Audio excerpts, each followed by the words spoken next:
Hi friends, அனைவருக்கும் வணக்கம். எல்லாரும் எப்படி இருக்கீங்க friends? நல்லா இருக்கீங்களா? இந்த வீடியோல நம்ம தமிழ் வழியா ஒடியா தான் எப்படி பேசுறதுன்னு சொல்லி பார்க்கலாங்க. நிறைய ஃப்ரெண்ட்ஸ் ரொம்ப கமெண்ட் பண்ணியிருந்தீங்க. ரொம்ப நன்றி ஃப்ரெண்ட்ஸ். கண்டிப்பாக வந்து கண்டினியூ பண்ணலாம். ஏன்னா நான் வந்து அப்லோட் பண்ண வேண்டாம், இதில் வந்து வியூஸ்லாம் அந்த அளவுக்கு வரலன்னு நினச்சேன். ஆனால் ஒரு சில ஃப்ரெண்ட்ஸ் கமெண்ட் பண்ணாலும் மனசுக்கு சந்தோஷமாக இருக்குது. சரி பரவாயில்ல, ஒரு சில ஃப்ரெண்ட்ஸ்களுக்காச்சும் கண்டிப்பாக யூஸ்ஃபுல்லாக இருக்கட்டும் அப்படின்னு சொல்லி தான் இந்த வீடியோ கண்டினியூ பண்ணலாம். இதுக்கப்புறம் கண்டிப்பாக வாரத்தில் 2-3 வீடியோ வந்து போட்டுடலாம். தமிழ் வழி ஒரியா பேசுகிறதுக்கு ரொம்ப ஈஸியான பேசிக்கான மொழி தான் நம்ம பார்க்குறோம். இதில் வந்து உங்களுக்கு ஏதாவது டவுட்னா நீங்கள் கமெண்ட்ஸில் சொல்லுங்கள், நான் வந்து அதுக்கான ரிப்ளை வந்து சொல்கிறேன். இப்போ வந்து நான் தமிழில் எழுதிட்டு அதுக்கப்புறம் ஒடியாவை வந்து தமிழில் எழுதுகிறேன். நம்ம வீடியோ வந்து ப்ளே ஆகும்போது உங்களுக்கு அந்த இடத்த வந்து ஜஸ்ட் வந்து ஒரு ஸ்க்ரீன்ஷாட் மட்டும் எடுத்து வச்சுக்கோங்க. நான் சொல்கிற அந்த உச்சரிப்பு வந்து ஒரு தடவை கேட்டுக்கிட்டிங்கன்னா அதை வந்து இப்படி தான் பேசணும் அப்படின்னு சொல்லி உங்களுக்கு தெரிஞ்சிடும். அப்போ வந்து நீங்கள் அப்படி பேசிக்கலாம். மற்றபடி ஒரு தடவை நீங்கள் கேட்டிங்கனாலே போதும். ஸ்க்ரீன்ஷாட் மட்டும் எடுத்துகிட்டு அதை அப்படியே படிச்சிட வேண்டியதான். ஏன்னா நான் தமிழ்லேயே அப்படியே வந்து ஒடியா லாங்குவேஜை எழுதுகிறேன். இப்போ வாங்க எப்படின்னு சொல்லி பார்க்கலாம். ஃபஸ்ட்டு உங்களுக்கு என்ன சமைக்கணும் அப்படின்னு கேட்குறதுக்கு ரொம்ப பெரியவங்கள அப்படின்னா அப்பனங்கோ அப்படின்னு சொல்லலாம். இல்லை கொஞ்சம் மரியாதை கொடுத்து பேசுகிறதுக்கு தொமக்கு அப்படின்னு சொல்லலாம். தொமக்கு கோணரொசை கொரிபி அப்படின்னு சொல்லலாம். எனக்கு சாதம், குழம்பு, சாம்பார், பொரியல், அப்பளம் போதும் அப்படின்னு சொல்கிறதுக்கு மொத்தே பாத்தோன்னா சாப்பாடு, குழம்புனா தர்காரி, டாலினா சாம்பார், பஜார்னா பொரியல், அப்பளம்னா பாப்படம் போதும்னு சொல்கிறதுக்கு பாஸ் அப்படின்னு சொல்லலாம். உன் வீட்டிற்கு செல்லலாமா அப்படின்னு கேட்குறதுக்கு தோ கருக்கு ஜிப்பா அப்படின்னு கேட்கலாம்.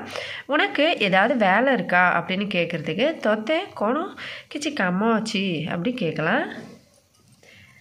என்கிட்ட உங்களுக்கு பிடிச்சது என்ன அப்படின்னு கேட்குறதுக்கு மோ பக்கரே தொமக்கு கோணம் பொல்லம் லகை அப்படின்னு சொல்லலாம். இன்றைக்கி எங்கேயாச்சும் வெளியில் போகலாமா அப்படின்னு கேட்குறதுக்கு அஜி பஹரே புல்லிபாக்கு ஜிபா அப்படின்னு சொல்லி கேட்கலாம். புல்லிபாக்கு அப்படின்னா சுற்றுறதுக்கு அப்படின்னு சொல்லலாம். இன்றுன்றது அஜி, வெளியேன்னா பஹரே, செல்லலாமான்னா ஜிப்பா. புல்லிபாக்கு அப்படின்றது வந்து எல்லாருமே யூஸ் பண்ணுவாங்க அந்த வார்த்தை. ஏன்னா வெளியில் போனாலுமே சுற்றுறதுக்கு போகிறது தானே, அதனால சொல்லுவாங்க அஜி பஹார புல்லிபாக்கு ஜிப்பா அப்படின்னு கேட்பாங்க. நம்ம வந்து இன்றைக்கி வெளியில் போகலாமா அப்படின்னு கேட்குற மாதிரி நம்ம இன்றைக்கி வெளியே போய் சுற்றலாமான்னு சொல்லி நம்ம கேட்குறது மாதிரி இல்லை. ஜஸ்ட் வந்து அஜி பஹாரே ஜிப்பா அப்படின்னு கேட்டுக்கலாம்.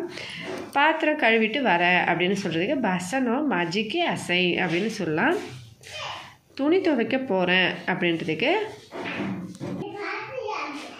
கப்படா சப்பா கொரிபாக்கு ஜாவுச்சி அப்படின்னு சொல்லலாம். கப்படானா துணி, துவைக்கன்னா சப்பா, போகிறேன் அப்படின்னா ஜாவுச்சி, கொரிபாக்கு அப்படின்னா செய்கிறதுக்கு. இப்போ துணி துவைக்க அப்படின்னு சொல்லும்போது சப்பான்னா நம்ம சுத்தம் பண்ணுறதுக்கு பேர், துவைக்க அப்படின்னா சப்பா கொரிபாக்கு அப்படின்னு சொல்லலாம். எதுக்காக அப்படின்னா துணி துவைக்க அப்படின்னு சொல்கிறதுக்கு. துணி துவைக்க போகிறேன் அப்படின்றதுக்கு கப்படா சப்பா கொரிபாக்கு ஜாவுச்சி அப்படின்னு சொல்லலாம். நான் இன்னும் ரெடி ஆகலை அப்படின்னு சொல்கிறதுக்கு மூ ரெடி ஹெய்னி சொல்லலாம். இல்லைன்னா மூ சஜ்ஜோ ஹெய்னி அப்படின்னு சொல்லலாம். உன் வேலையெல்லாம் முடிஞ்சிச்சா அப்படின்னு கேட்குறதுக்கு தோ கம்மோ சபு சொரிலா அப்படின்னு சொல்லி கேட்கலாம். அவ்வளோதான் ஃப்ரெண்ட்ஸ் இன்றைக்கி. இதுக்கப்புறம் அடுத்த வீடியோவில் பார்க்கலாம். ஏதாவது ஒரு ஸ்பெஷலான பொதுவாக வந்து ஏதாவது ஒரு ஸ்பெசிஃபிக்கான வார்த்தைகள் வந்து உங்களுக்கு தெரிஞ்சுக்கணுன்னா கமெண்ட்ஸில் சொல்லுங்கள். அந்த இடத்துல பேசுகிறது எப்படின்னு சொல்லி நம்ம பார்க்கலாம். மற்றபடி உங்களுக்கு இதே மாதிரி பண்ணலாம் ஓகேனா இதே மாதிரி ஓகேனா கமெண்ட்ஸில் சொல்லுங்கள். கண்டிப்பாக அப்லோட் பண்ணலாம். கண்டினியூவாக இதுக்கப்புறம் அப்ளை பண்ணலாம். ஹெல்த்தியாக சாப்பிட்டு சந்தோஷமாகவும் சேஃபாகவும் பத்திரமா வருங்க ஃப்ரெண்ட்ஸ். அடுத்த வீடியோவில் பார்க்கலாம். நன்றி, வணக்கம்.